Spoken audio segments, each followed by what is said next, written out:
Wayanad Congress MP అభ్యర్థిగా ప్రియాంక గాంధీ పోటీ. ఇటీవల జరిగిన పార్లమెంటు ఎన్నికల్లో కాంగ్రెస్ అగ్రనేత రాహుల్ గాంధీ 2 చోట్ల పోటీ చేసి గెలుపొందగా ఇప్పుడు ఒక చోట రాజీనామా అనివార్యమైంది. అయితే తాను కేరళలోని వయనాడ్ లోక్సభ స్థానానికి రాజీనామా చేసి ఉత్తరప్రదేశ్లోని రాయ్ బరేలీ నుంచి ఎంపీగా కొనసాగాలని నిర్ణయించుకున్నట్టు రాహుల్ గాంధీ చెప్పారు.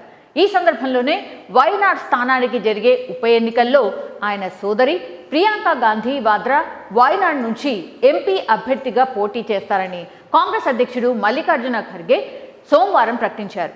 ఈ అంశంపై కాంగ్రెస్ అగ్ర నాయకత్వం తన నివాసంలో చర్చించిన తర్వాత ఖర్గే విలేకరులతో మాట్లాడారు. ప్రియాంక వయనాడ్ నుంచి పోటీ చేయాలని మేము నిశ్చయించాం అని కాంగ్రెస్ అధ్యక్షుడు తెలియజేశారు. ఖర్గే నివాసంలో చర్చల్లో పాల్గొన్న వారిలో Congress parliamentary party chairperson Sonia Gandhi, Rahul Gandhi, Congress ప్రధాన కార్యదర్శులు కేసీ వేణుగోపాల్, ప్రియాంక గాంధీ వాద్రా కూడా ఉన్నారు. ఈ నిర్ణయం అనంతరం రాహుల్ మాట్లాడుతూ తనకు రాయ్ బరేలీ, వయనాడ్ రెండింటితో భావోద్వేగభరిత అనుబంధం ఉన్నందున ఇది తనకు సంక్లిష్టమైన నిర్ణయం అని కూడా చెప్పారు. వయనాడ్ నుంచి ఎంపీగా గెలిచిన 5 సంవత్సరాలు అత్యద్భుతమైన ఆనందించదగిన అనుభవం కూడా నాకుంది. వయనాడ్ ప్రజలు చాలా సంక్లిష్ట సమయంలో నాకు మద్దతు, పోటీ చేసే శక్తిని కూడా ఇచ్చారు. నేను దాన్ని ఎప్పటికీ మరువను. వయనాడ్ను సందర్శిస్తూనే ఉంటాను.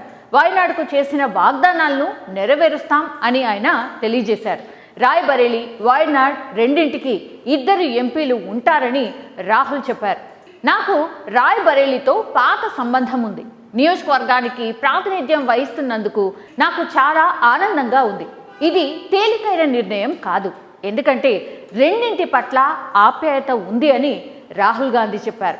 లోక్సభ ఫలితాలు ప్రకటించిన 14 రోజులలోగా ఆయన ఆ రెండింట్లో 1 సీటు ఖాళీ చేయవలసి ఉంటుంది. లోక్సభ ఎన్నికల ఫలితాలు ఈ నెల 4న వెలువడ్డాయి. రాహుల్ లేని లోటును వయనాడ్ ప్రజలకు కనిపించకుండా నేను చేస్తాను అని ప్రియాంక గాంధీ చెప్పారు. పోటీ గురించి తాను ఏమీ భయపడడం లేదు అని, వయనాడ్కు తన అత్యుత్తమ సేవలు అందిస్తానని ప్రియాంక గాంధీ చెప్పారు. ఉత్తరప్రదేశ్లో గాంధీ కుటుంబానికి మరొక కంచుకోట అయిన అమేథీ ఇప్పటికే కాంగ్రెస్ హస్తగతమైంది.